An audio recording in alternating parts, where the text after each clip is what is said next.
Hello students, I am doctor Vinod Kamle. इस video में हम लोग डेटा कलेक्शन या टॉपिक के बारे में पढ़ने वाले हैं, जिसके अंदर हम लोग प्राइमरी डेटा के बारे में पढ़ेंगे। हम लोग किस तरीके से स्टेप बाय स्टेप जा रहे हैं। फर्स्ट मॉड्यूल के अंदर हम लोग ने देखा कि रिसर्च प्रॉब्लम किस तरीके से फॉर्मुलेट करते हैं, देन रिव्यू ऑफ लिटरेचर किस तरीके से किया जाता है। उसके बाद में हमने देखा कि रिसर्च डिजाइन कैसे प्रिपेयर करते हैं, हाइपोथेसिस कैसे फ्रेम किया जाता है, कौन से टाइप के हाइपोथेसिस होते हैं, सैम्पलिंग हम लोग ने देखा। और अभी ये सेकेंड चैप्टर के अंदर हम लोग देख रहे हैं नेक्स्ट स्टेप जो है data collection. No, data collection क्या होता है? तो डेटा कलेक्शन का मतलब होता है इंफॉर्मेशन को कलेक्ट करना। मतलब हमको जो भी प्रॉब्लम हो रहा है, वो प्रॉब्लम को सॉल्व करने के लिए उसके रिलेटेड डेटा कलेक्ट करना पड़ता है। और बेसिकली ये जो डेटा होता है वो दो टाइप का हो सकता है, एक है प्राइमरी डेटा और दूसरा है सेकेंडरी डेटा। तो इस वीडियो में हम लोग प्राइमरी डेटा के बारे में पढ़ने वाले हैं कि प्राइमरी डेटा क्या होता है और प्राइमरी डेटा के क्या क्या सोर्सेस होते हैं या कहाँ कहाँ से हम लोग प्राइमरी डेटा कलेक्ट कर सकते हैं और प्राइमरी डेटा के लिमिटेशंस क्या है। So let us start. सबसे पहले प्राइमरी डेटा जो होता है वो फर्स्ट टाइम कलेक्ट किया जाता है इन्वेस्टिगेटर के द्वारा, उसका स्पेसिफिक जो भी प्रॉब्लम है उसको सॉल्व करने के लिए।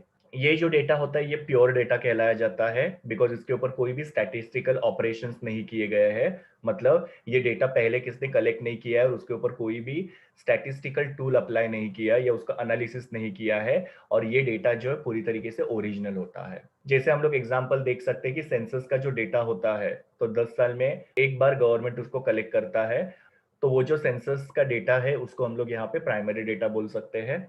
नाउ ये डेटा जो होता है ये रॉ फॉर्म में होता है, बिकॉज रिसर्चर क्या करते हैं कि इंटरव्यू के द्वारा, ऑब्जर्वेशन के द्वारा या क्वेश्चन के द्वारा ये डेटा कलेक्ट करके लाते हैं। और फिर बाद में ये डेटा को प्रोसेसिंग करना पड़ता है। प्रोसेसिंग करना मतलब वो डेटा को एडिटिंग करना, ताकि उसके अंदर जो भी मिस्टेक्स है, एरर्स है, उसको रेक्टिफाई कर पाए।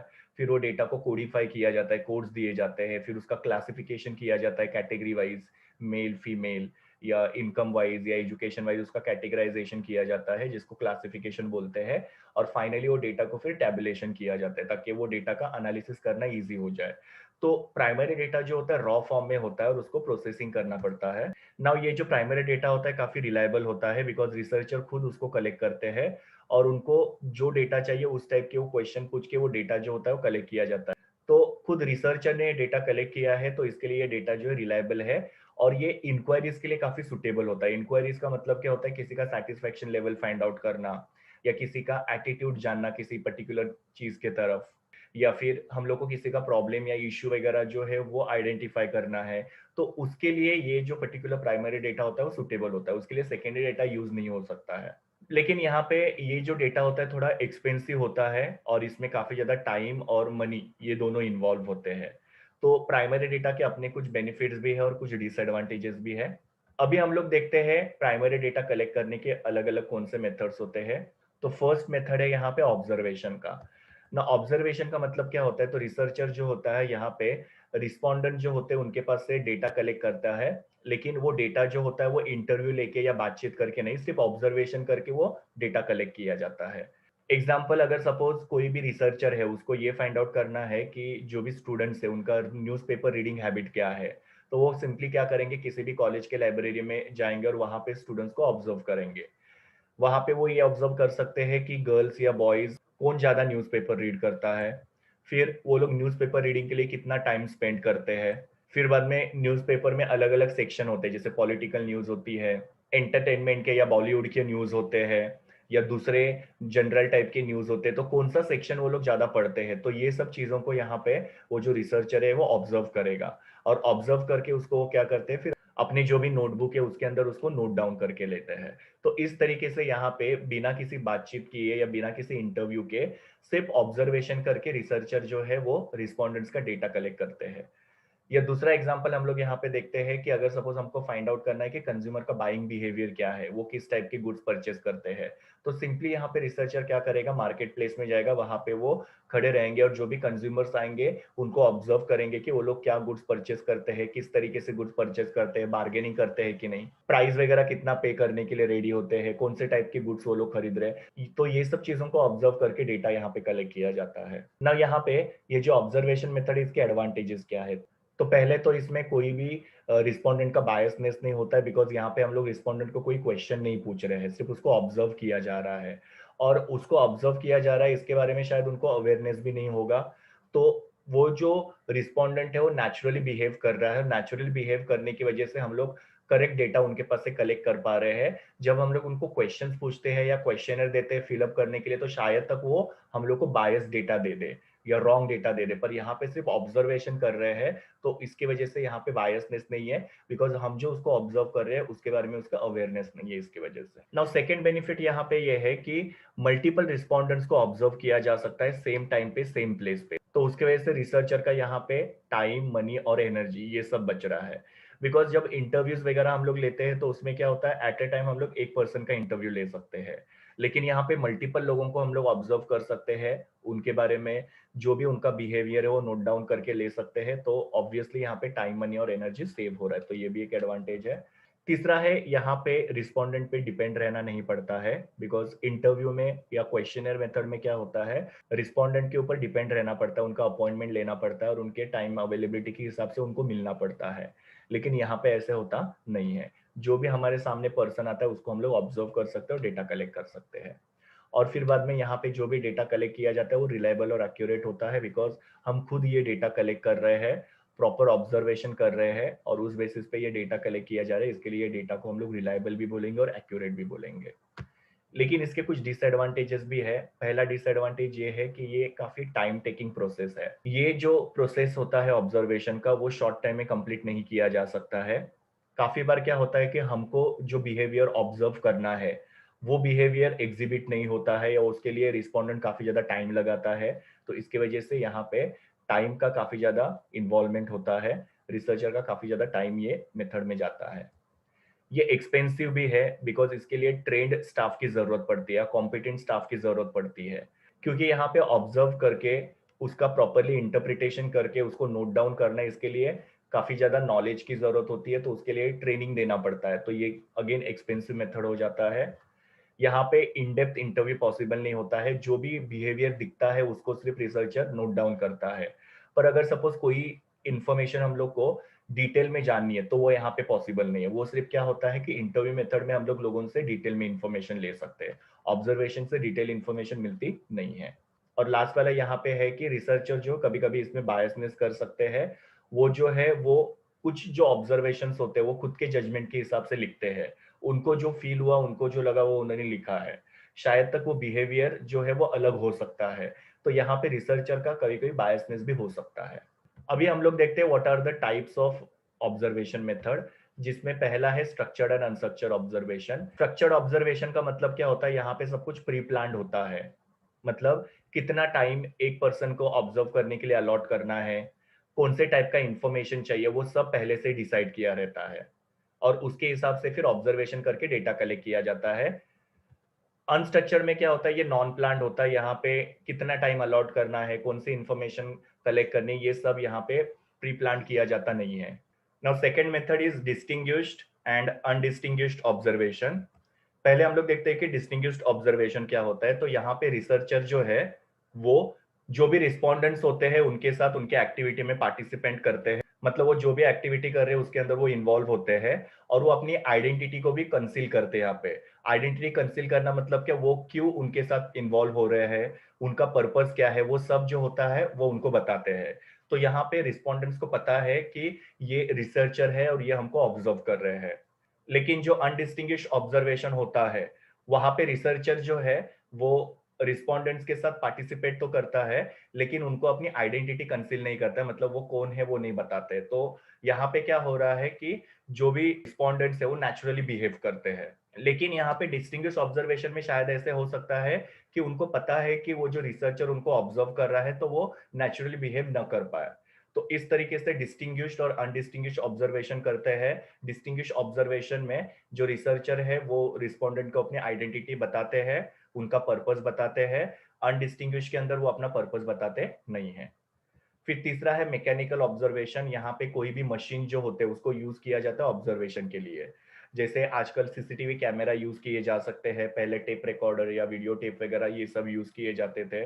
ये मेथड जनरली कब यूज किया जाता है, जब भी रिसर्चर को फिजिकली प्रेजेंट रहना पॉसिबल नहीं होता है, उस केस में ये पर्टिकुलर मेथड को यूज किया जाता है। अभी हम लोग ऑब्जर्वेशन मेथड के बाद में सेकंड मेथड देखते हैं। सेकंड मेथड का नाम है एक्सपेरिमेंटेशन। ना यहाँ पे रिसर्चर जो है वो अलग अलग तरीके के एक्सपेरिमेंट करते हैं और एक्सपेरिमेंट में से वो डेटा कलेक्ट करते हैं। ना यहाँ पे एक्सपेरिमेंट करते समय रिसर्चर जो है वो cause and effect relationship find out करते हैं दो या दो से ज्यादा वेरिएबल के बीच में। उसी के साथ एक्सपेरिमेंटेशन की वजह से रिसर्चर जो है वो नए नए प्रोडक्ट्स को यहाँ पे डेवलप कर सकते हैं। जैसे यहाँ पे हम लोग एग्जांपल देखते हैं कि एक स्कूल टीचर है, उनको ये फाइंड आउट करना है कि ऑनलाइन टीचिंग मेथड जो है वो स्टूडेंट्स के लिए कितना इफेक्टिव है। तो उसके लिए वो टीचर्स क्या करेंगे, पहले ऑफलाइन लेक्चर्स कंडक्ट करेंगे और बच्चों का टेस्ट लेंगे। फिर बाद में वो ऑनलाइन लेक्चर्स लेंगे और उनका टेस्ट कंडक्ट करेंगे और रिजल्ट देखेंगे। और फिर ये दोनों रिजल्ट्स को कंपेयर करके यहाँ पे फाइंड आउट किया जाता है कि बच्चों के ऊपर ऑनलाइन टीचिंग का कितना इम्पैक्ट हो रहा है या क्या इम्पैक्ट हो रहा है। तो इस तरीके से यहाँ पे अलग अलग तरीके के एक्सपेरिमेंटेशन करके जो इंफॉर्मेशन है वो कलेक्ट की जाती है। सेम तरीके से हम लोग देख सकते हैं कि बिजनेस रिसर्च के अंदर भी ये यूज किया जा सकता है। जैसे कोई एक मार्केटर है तो वो पहले अपना प्राइस जो है वो रिड्यूस करके देखेगा कि कितना डिमांड हो रहा है प्रोडक्ट के लिए। फिर वो प्राइस बढ़ा के देखेंगे कितना डिमांड हो रहा है और उस हिसाब से फिर वो क्या करेंगे, इंफॉर्मेशन कलेक्ट करेंगे और अपना प्राइस जो है डिसाइड करेंगे। अभी हम लोग देखते हैं कि ये जो एक्सपेरिमेंट मेथड है इसके एडवांटेजेस क्या है। तो पहला एडवांटेज ये है कि ये काफी ज्यादा ऑब्जेक्टिव है, क्योंकि यहाँ पे डेटा जो है वो प्रॉपर रिकॉर्ड किया जा रहा है और एक्सपेरिमेंट करके साइंटिफिक तरीके से यहाँ पे डेटा कलेक्ट किया जा रहा है। इसके लिए काफी ज्यादा ऑब्जेक्टिव है, इसके अंदर कोई भी बायसनेस नहीं है। दूसरा, ये जो मेथड है वो रिसर्चर को एकदम रिलायबल और रिलेवेंट इंफॉर्मेशन प्रोवाइड करता है। और तीसरा यहाँ पे है कि ये मेथड जो है उसको यूज करके नए नए टेक्निक्स और नए नए मेथड जो होते हैं डेवलप किए जा सकते हैं। जैसे कि अगर सपोज टीचर को ये पता चला कि वो जो ऑनलाइन टीचिंग मेथड है वो बच्चों के लिए इफेक्टिव नहीं है, तो टीचर वहां पे फिर क्या कर सकते हैं, नया टेक्निक या नया मेथड जो है वो टीचिंग के लिए फाइंड आउट करेंगे। तो ये मेथड जो है नए नए टेक्निक्स और नए नए मेथड जो होते हैं वो फाइंड आउट करने में हेल्प करता है। अभी हम लोग देखते हैं कि एक्सपेरिमेंट मेथड के डिसएडवांटेजेस क्या है। तो पहला है, ये मेथड जो होता है काफी ज्यादा एक्सपेंसिव होता है, बिकॉज इसके अंदर काफी ज्यादा मनी इन्वॉल्व करना पड़ता है एक्सपेरिमेंटेशन करने के लिए। दूसरा, ये मेथड जो होता है काफी ज्यादा टाइम एंड एफर्ट्स लेता है, क्योंकि यहाँ पे हम एक एक्सपेरिमेंट करके देखते हैं, उसका रिजल्ट चेक करते हैं, फिर दूसरा एक्सपेरिमेंट करते हैं, उसका रिजल्ट चेक करते हैं। तो ऑब्वियसली यहाँ पे टाइम भी जा रहा है और एफर्ट्स भी जा रहा है। एक्सपेरिमेंट मेथड के कौन से टाइप्स होते हैं। तो पहला है फील्ड एक्सपेरिमेंट। फील्ड एक्सपेरिमेंट में क्या होता है, रिसर्चर जो होते हैं मार्केट प्लेस में जाते हैं और मार्केट प्लेस में से वो अपना जो डेटा होता है वो कलेक्ट करते हैं। पर यहाँ पे वो लोग जब एक्सपेरिमेंट करते हैं तो वो पार्टिसिपेंट को बताते नहीं है कि उनका पर्पस क्या है। वो ये ज्यादातर टेस्ट मार्केटिंग के लिए वगैरह यूज किया जाता है। टेस्ट मार्केटिंग में क्या होता है कि सैंपल जो होते हैं वो लोगों को दिए जाते हैं और लोग उसको एक्सेप्ट कर रहे हैं कि नहीं वो फाइंड आउट किया जाता है। दूसरा है लेबोरेटरी एक्सपेरिमेंट। नाउ ये जो मेथड होता है एक्यूरेट होता है बट थोड़ा आर्टिफिशियल होता है, बिकॉज यहाँ पे बहुत सारे कंडीशन जो होते हैं वो कंट्रोल किए जाते हैं। यहाँ पे कुछ लोगों को बुलाया जाता है और उनको प्रोडक्ट ऑफर किया जाता है और उनको फिर उनके रिएक्शंस पूछे जाते हैं। लेकिन यहाँ पे रिसर्चर जो होता है वो अपने एक्सपेरिमेंटेशन का पर्पस जो होता है वो रिस्पोंडेंट को बताता है, तो उसकी वजह से शायद तक रिस्पोंडेंट जो होते हैं वो कॉन्शियस हो सकते हैं। इसके लिए जो डेटा कलेक्ट किया है उसके अंदर थोड़ा बायसनेस हो सकता है। अभी हम लोग तीसरा मेथड देखते हैं, इंटरव्यू। इंटरव्यू में क्या होता है कि फेस टू फेस इंटरेक्शन होता है रिसर्चर और रिस्पोंडेंट के बीच में। यहाँ पे रिसर्चर जो है वो रिस्पोंडेंट को चाहिए उतने क्वेश्चंस पूछ सकते हैं और उनके पास से इंफॉर्मेशन यहाँ पे कलेक्ट की जा सकती है। नाउ किसका यहाँ पे इंटरव्यू कंडक्ट किया जाता है, तो कंज्यूमर्स का इंटरव्यू कंडक्ट किया जा सकता है, जहाँ पे रिसर्चर कंज्यूमर का सेटिस्फेक्शन लेवल या उनके प्रेफरेंसेस फाइंड आउट करना चाहता है। देन डीलर्स का यहाँ पे रिसर्च किया जा सकता है, जैसे होलसेलर हो सकते हैं, रिटेलर हो सकते हैं। उनसे जाना जा सकता है कि कंज्यूमर क्या प्रीफर करते हैं, कौन से प्रोडक्ट का डिमांड ज्यादा करते हैं, या जो भी कंपनी कमीशन इनको पे कर रही है रिटेलर को और होलसेलर को वो उनको सफिशिएंट है कि नहीं। तो ये सारी जो इन्फॉर्मेशन होती है वो डीलर के द्वारा यहाँ पे कलेक्ट की जाती है। और फिर कंपनी जो है वो सप्लायर्स का भी इंटरव्यू कंडक्ट कर सकती है। सप्लायर्स मतलब जो कंपनी को रॉ मटेरियल, मशीन्स या कंपोनेंट्स या जो भी स्पेयर पार्ट्स वगैरह होते हैं वो सप्लाई करते हैं, तो उनके पास से भी कंपनी यहाँ पे इंटरव्यू कंडक्ट करके इंफॉर्मेशन कलेक्ट कर सकती है। नाउ ये जो इंटरव्यू मेथड है उसके एडवांटेजेस क्या है। तो पहला एडवांटेज ये है कि इंटरव्यू मेथड जो है वो रिसर्चर को डिटेल और रिलायबल इंफॉर्मेशन देता है, बिकॉज इंटरव्यू में रिसर्चर सिचुएशन के हिसाब से चाहिए उतने क्वेश्चन जो है वो रिस्पोंडेंट को पूछ सकता है और उनके पास से डिटेल इंफॉर्मेशन ले सकता है। और बिकॉज हम लोग खुद ये डेटा कलेक्ट कर रहे हैं, ये डेटा काफी ज्यादा रिलायबल होता है। यहाँ पे रिसर्चर को अगर कोई एडिशनल इंफॉर्मेशन चाहिए तो वो एडिशनल इंफॉर्मेशन भी रिस्पोंडेंट को पूछ सकते हैं और उनके पास से वो इंफॉर्मेशन कलेक्ट कर सकते हैं। ये काफी ज्यादा फ्लेक्सिबल होता है इन द सेंस कि सिचुएशन के हिसाब से यहाँ पे क्वेश्चन जो है वो चेंज किए जा सकते हैं। अगर रिस्पोंडेंट को कोई क्वेश्चन नहीं समझ में आ रहे तो उनको इजी टर्म में समझाया जा सकता है, तो काफी ज्यादा ये फ्लेक्सिबल होता है। फिर यहाँ पे इंफॉर्मेशन कलेक्ट करने में पर्सनल टच भी होता है, because face to face interaction हो रहा है, तो पर्सनल टच के थ्रू यहाँ पे इंफॉर्मेशन कलेक्ट किया जा सकता है। और फिर बाद में इंटरव्यू लेते समय जो भी इंफॉर्मेशन यहाँ पे रिस्पोंडेंट्स प्रोवाइड कर रहे हैं उसके बेसिस पे रिसर्चर जो है वो हाइपोथेसिस फ्रेमिंग कर सकते हैं, और फिर वो हाइपोथेसिस को टेस्टिंग करके देख सकते हैं कि हाइपोथेसिस और डेटा जो है मैच कर रहा है कि नहीं। फिर बाद में इंटरव्यू मेथड के डिसएडवांटेज क्या होते हैं, तो पहला डिसएडवांटेज ये है कि ये काफी ज्यादा कॉस्टली और टाइम कंज्यूमिंग होता है। बिकॉज यहाँ पे क्या होता है कि हर एक पर्सन का इंटरव्यू लेने के लिए ट्रैवलिंग करना पड़ता है, देन कहीं पे बैठ के उनका इंटरव्यू लेना है, तो शायद तक उनको प्लेस वगैरह बुक करनी पड़ेगी। तो यहाँ पे कॉस्ट भी इन्वॉल्व हो रहा है, टाइम भी इन्वॉल्व हो रहा है ना। यहाँ पे जो भी इंफॉर्मेशन कलेक्ट की जाती है वो इंफॉर्मेशन को प्रोसेस करना पड़ता है, तो उसकी वजह से उसके अंदर काफी ज्यादा पेपर वर्क इन्वॉल्व होता है, और फिर बाद में कंक्लूजन ड्रॉ करने में थोड़ा टाइम लगता है। बिकॉज इंटरव्यू के अंदर वो पर्सन बोले जा रहा है और रिसर्चर उसमें के सारे पॉइंट जो है वो नोट डाउन कर रहा है। फिर बाद में कौन सा इंफॉर्मेशन हम लोग को चाहिए वो इंफॉर्मेशन को सेग्रीगेट करना पड़ेगा, तो ऑब्वियसली यहाँ पे पेपर वर्क इन्वॉल्व हो रहा है। ओके, और हर एक रिस्पोंडेंट का रिस्पॉन्स जो है वो स्टडी करने के बाद में कंक्लूजन ड्रॉ किया जाता है, तो ऑब्वियसली कंक्लूजन के लिए यहाँ पे काफी ज्यादा टाइम लगता है। जैसे हम लोग एक्सपेरिमेंट करते हैं तो कंक्लूजन ड्रॉ करना थोड़ा सा इजी हो जाता है, बहुत ही कम समय में हम लोग कंक्लूजन ड्रॉ कर सकते हैं, लेकिन यहाँ पे इंटरव्यू होने की वजह से कंक्लूजन ड्रॉ करने के लिए काफी ज्यादा टाइम जाता है। फिर यहाँ पे रिस्पोंडेंट का बायसनेस हो सकता है, प्लस इंटरव्यूअर का बायसनेस हो सकता है, क्योंकि यहाँ पे रिसर्चर जो है या इंटरव्यूअर जो है वो रिसर्चर ने जो भी इंफॉर्मेशन दी उसको खुद के जजमेंट के हिसाब से नोट डाउन करता है, या कभी कभी क्या होता है कि रिस्पोंडेंट जो इन्फॉर्मेशन देते हैं वो इन्फॉर्मेशन करेक्ट नहीं देते हैं, और जिसकी वजह से जो भी डेटा कलेक्ट किया है वो इनएडिक्वेट या अनरिलायबल हो जाता है। और लास्ट में है यहाँ पे सैंपल साइज सिलेक्ट करना थोड़ा डिफिकल्ट होता है, स्पेशली जब लार्ज यूनिवर्स होता है या बहुत सारा पॉपुलेशन होता है, तो उसमें से कितने लोगों को सिलेक्ट करना चाहिए, किसको सिलेक्ट करना चाहिए, ये जो होता है वो रिसर्चर के लिए काफी ज्यादा डिफिकल्ट हो जाता है। अभी इंटरव्यू के कौन से टाइप्स होते हैं, तो पहला है स्ट्रक्चर्ड इंटरव्यू। ना ये जो स्ट्रक्चर्ड इंटरव्यू होता है इसके अंदर प्रीसेट स्टैंडर्डाइज क्वेश्चंस होते हैं, मतलब पहले से ही क्वेश्चन जो होते हैं वो डिसाइड किए रहते हैं, और वो क्वेश्चन जो होते हैं वो रिस्पोंडेंट को पूछे जाते हैं और उनके पास से डेटा कलेक्ट किया जाता है। सो स्ट्रक्चर्ड इंटरव्यू में सब कुछ जो होता है प्री प्लान्ड होता है कि क्या क्वेश्चंस पूछने हैं। दूसरा है अनस्ट्रक्चर्ड इंटरव्यू। ना अनस्ट्रक्चर्ड इंटरव्यू जो होता है यहाँ पे कोई भी स्ट्रक्चर्ड क्वेश्चंस वगैरह नहीं होते हैं, कोई भी फॉर्मल रूल्स एंड रेगुलेशन या प्रोसीजर वगैरह नहीं होता है, फ्रीली डिस्कशन यहाँ पे किया जाता है, on the spot question frame किए जाते हैं, और वो रिसर्चर जो रिस्पोंडेंट को पूछते हैं और रिस्पोंडेंट उसके आंसर करते हैं। और लास्ट में है मिक्स्ड इंटरव्यू, जहां पे थोड़ा सा स्ट्रक्चर और थोड़े से अनस्ट्रक्चर्ड क्वेश्चन होते हैं, मतलब यहाँ पे कुछ क्वेश्चंस प्री प्लान रहते हैं और कुछ क्वेश्चन जो होते हैं सिचुएशन के बेसिस पे ऑन द स्पॉट बना के पूछे जाते हैं। फिर बाद में होता है टेलीफोनिक इंटरव्यू, यहाँ पे फोन किया जाता है जो भी रिस्पोंडेंट है उनको, और उनके पास से फोन के ऊपर डेटा कलेक्ट किया जाता है। ये काफी ज्यादा इकोनॉमिकल और टाइम सेविंग होता है, बिकॉज यहाँ पे फोन के ऊपर ही डेटा कलेक्ट किया जाता है, कहीं पे भी ट्रैवल करने का जरूरत होता नहीं है। और लास्ट वाला है वीडियो इंटरव्यू, यहाँ पे वीडियो कॉन्फ्रेंसिंग के द्वारा इंटरव्यू कंडक्ट किया जाता है और उनके पास से डेटा कलेक्ट किया जाता है। इंटरव्यू के बाद में नेक्स्ट मेथड है हमारा शेड्यूल्स। नाउ शेड्यूल्स क्या होता है, तो शेड्यूल्स एक तरीके के क्वेश्चनियर्स होते हैं, और वो क्वेश्चनर के थ्रू यहाँ पे इंफॉर्मेशन कलेक्ट किया जाता है। सिर्फ डिफरेंस इतना ही होता है कि यहाँ पे इन्यूमरेटर जो होते हैं, इन्यूमरेटर मतलब क्या, जो रिसर्चर है जो डेटा कलेक्ट कर रहा है, या जो भी फील्ड स्टाफ है, मतलब रिसर्च का डेटा कलेक्ट करने के लिए जिनको हमने अपॉइंट किया है, इनको इन्यूमरेटर बोलते हैं।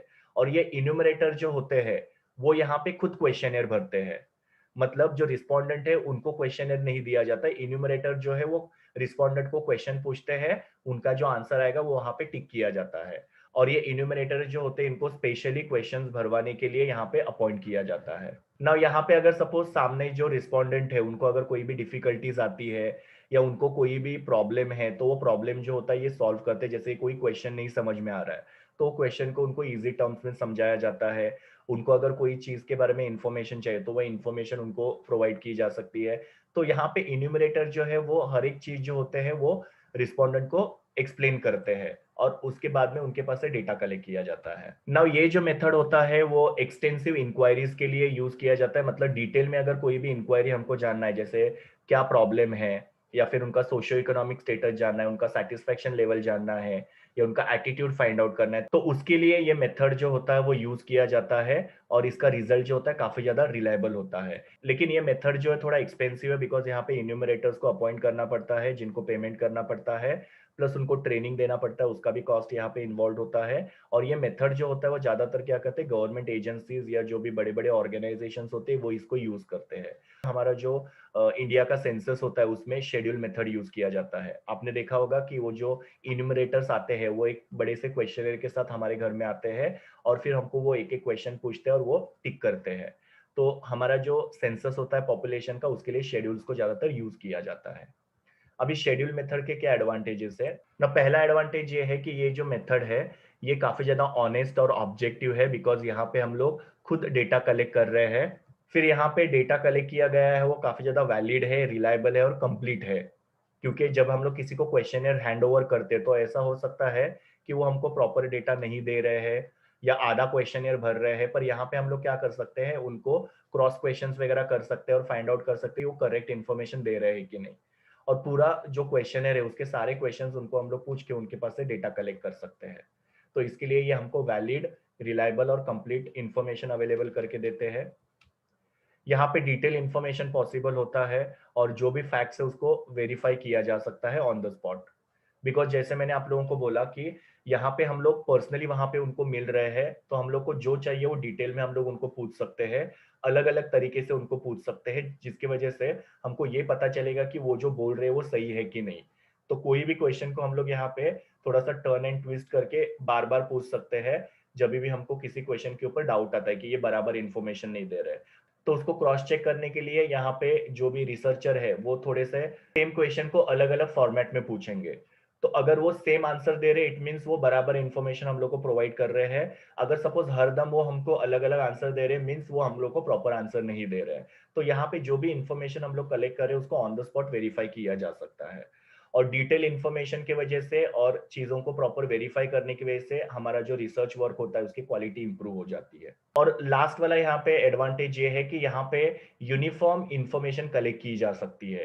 क्योंकि क्या होता है कि जब हम लोग लोगों को क्वेश्चनियर देते हैं तो वहां पे यूनिफॉर्मिटी रहते नहीं था, हर एक जन अपने अपने हिसाब से क्वेश्चनियर को भरता है।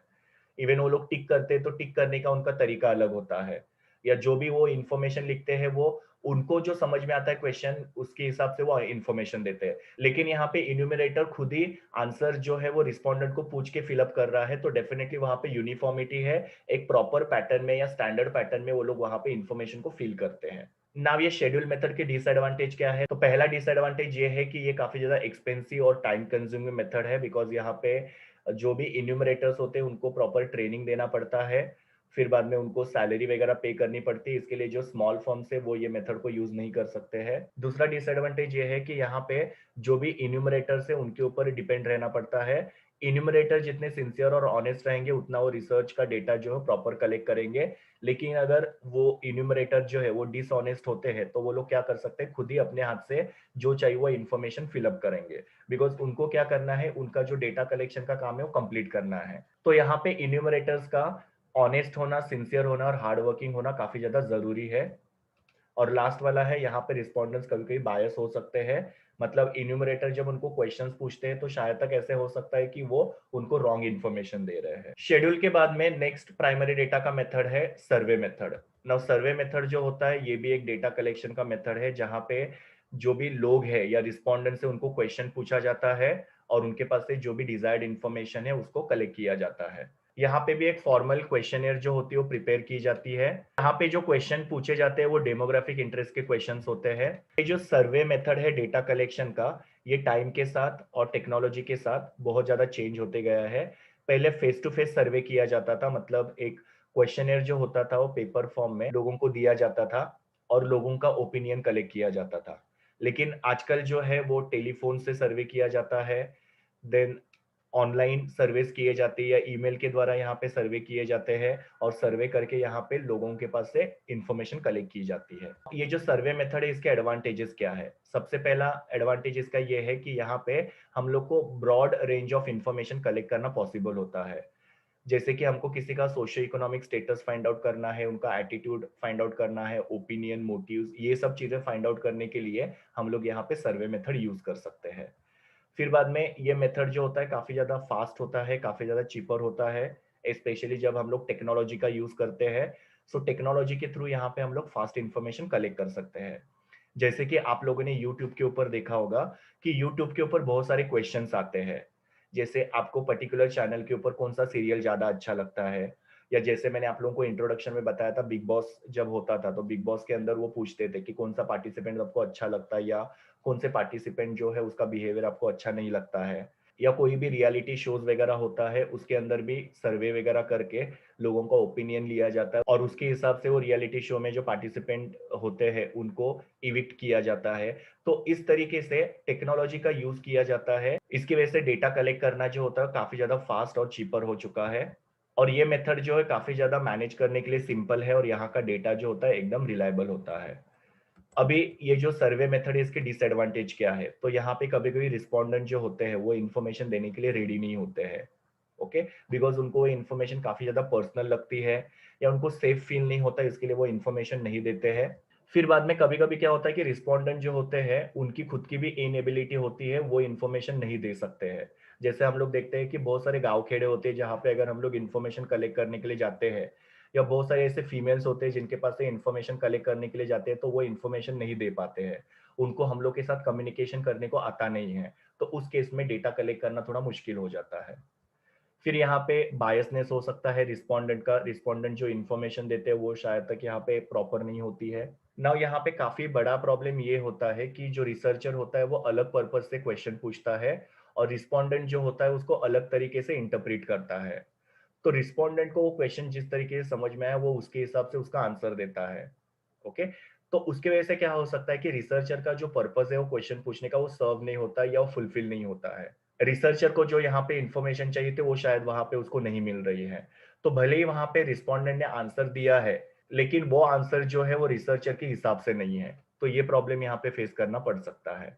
अभी हम लोग देखते हैं सर्वे मेथड के कौन से टाइप्स होते हैं। तो पहला है फेस टू फेस सर्वे। ना यहाँ पे क्या होता है, जो रिस्पोंडेंट होता है और रिसर्चर जो होते हैं फेस टू फेस कम्युनिकेशन करते हैं, और यहाँ पे डेटा कलेक्ट किया जाता है। यहाँ पे डिटेल और एक्यूरेट इंफॉर्मेशन कलेक्ट की जा सकती है। यहाँ पे जो फेस टू फेस कम्युनिकेशन हो रहा है तो उसके लिए रिसर्चर के पास शायद तक क्वेश्चनर हो भी सकता है, नहीं भी हो सकता है। दूसरा है टेलीफोन सर्वे।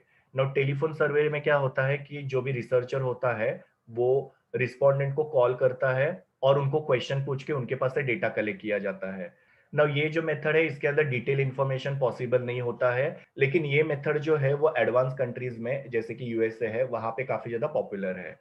तीसरा मेथड है मेल सर्वे। नाउ यहाँ पे रिसर्चर जो है वो रिस्पोंडेंट को जो भी क्वेश्चनर है वो पोस्ट के थ्रू भेजता है, और उनको रिक्वेस्ट करता है कि वो क्वेश्चनर फिलअप करके वापस से रिसर्चर को रिटर्न भेज दें। उसके लिए यहाँ पे रिसर्चर जो है वो पेड एनवलप जो होता है वो उनको भेजता है, ताकि रिस्पोंडेंट को यहाँ पे सिर्फ क्वेश्चनर फिलअप करना है और पोस्ट के थ्रू वापस से वो रिसर्चर को भेजना है, और उसके पास से कोई भी यहाँ पे पैसा जाएगा नहीं। बिकॉज पैसा इन्वॉल्व होगा तो अगेन यहाँ पे रिस्पोंडेंट क्या करेगा, आंसर्स देगा नहीं।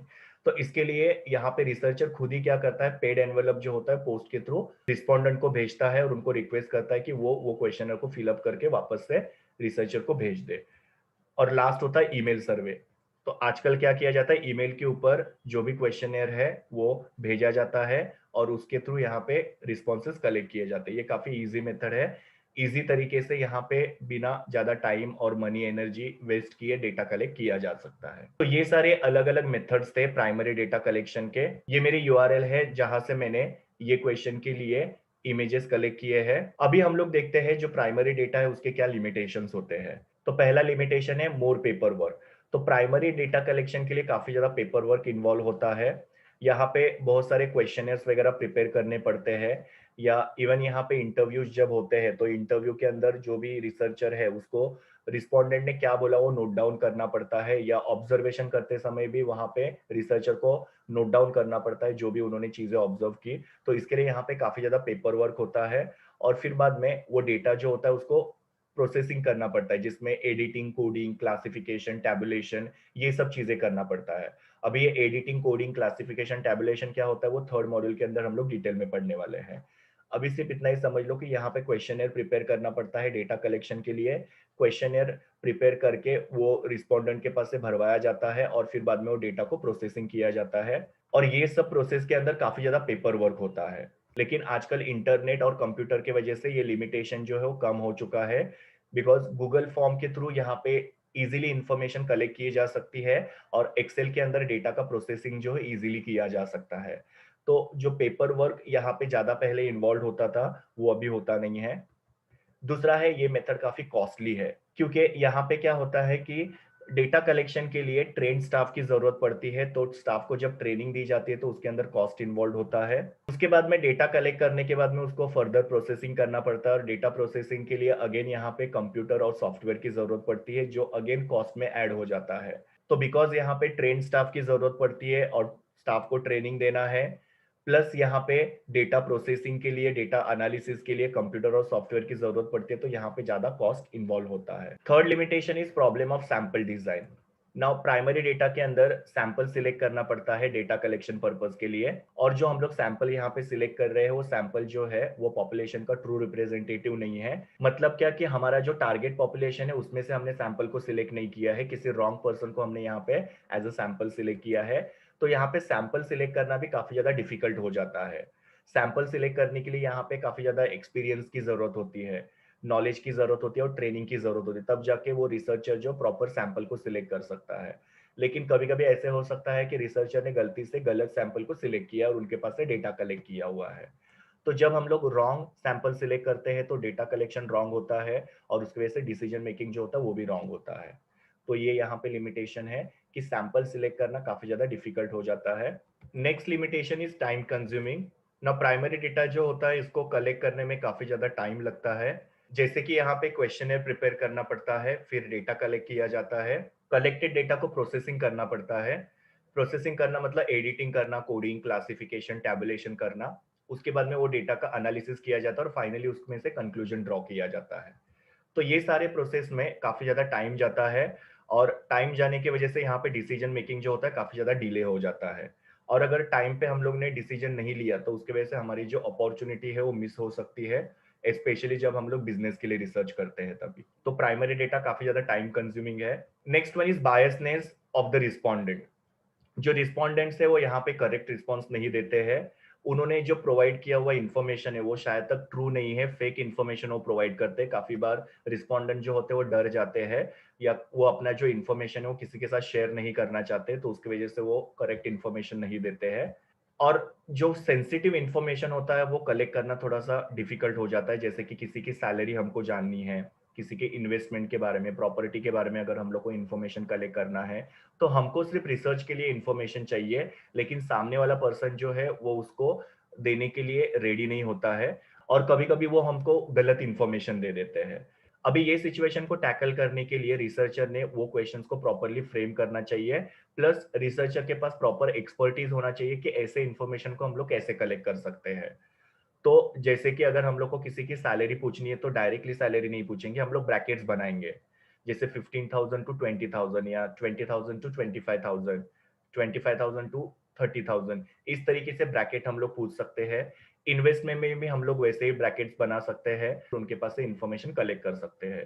तो इस तरीके से यहाँ पे रिसर्चर अपना एक्सपर्टीज यूज करके क्वेश्चंस को प्रॉपर फ्रेम कर सकता है, और उसके द्वारा वो रिस्पोंडेंट के पास से बिना बायसनेस के इंफॉर्मेशन कलेक्ट कर सकता है। फिर नेक्स्ट लिमिटेशन हो सकता है कि रिसर्चर का भी बायसनेस हो सकता है। मतलब यहाँ पे रिसर्चर क्या करते हैं, खुद ही वो सारे क्वेश्चनर्स फिलअप करते हैं, या फिर उनको जो आंसर चाहिए वो वहां पे फिलअप करते हैं। नो, रिसर्चर बायस कब होते हैं, तो स्पेशली जब भी फील्ड स्टाफ जो होते हैं वो रिसर्च के अंदर इंटरेस्टेड नहीं है, या उनको प्रॉपर मोटिवेट नहीं किया गया है, तो उसके वजह से वो बायसनेस दिखाते हैं और खुद से वो क्वेश्चनर को फिलअप करते हैं, या उनको जैसा डेटा चाहिए वो रिकॉर्ड करते हैं। तो यहाँ पे जो रिसर्च एजेंसी है उन्होंने क्या करना चाहिए, अपने स्टाफ को प्रॉपरली मोटिवेट करना चाहिए, उनको जो भी इंसेंटिव्स वगैरह है वो प्रॉपर पे करना चाहिए, ताकि वो हार्डवर्क करके एकदम रिगरसली डेटा कलेक्ट करके लाएंगे, और उसकी वजह से हमारे रिसर्च का क्वालिटी जो इंप्रूव हो सकता है। Next limitation is processing of data. मतलब जो भी प्राइमरी डेटा हम लोग कलेक्ट करते हैं उसको फर्दर प्रोसेसिंग की जरूरत होती है। प्रोसेसिंग के अंदर एडिटिंग, कोडिंग, क्लासिफिकेशन, टैबुलेशन, ये सब करना पड़ता है। अभी जब भी एडिटिंग होता है तो दो या दो से ज्यादा लोग जब एडिटिंग करते हैं तो वहां पे अलग अलग जन अलग अलग हिसाब से एडिटिंग करेंगे, जिसकी वजह से रिसर्च का जो क्वालिटी वो अफेक्ट हो सकता है।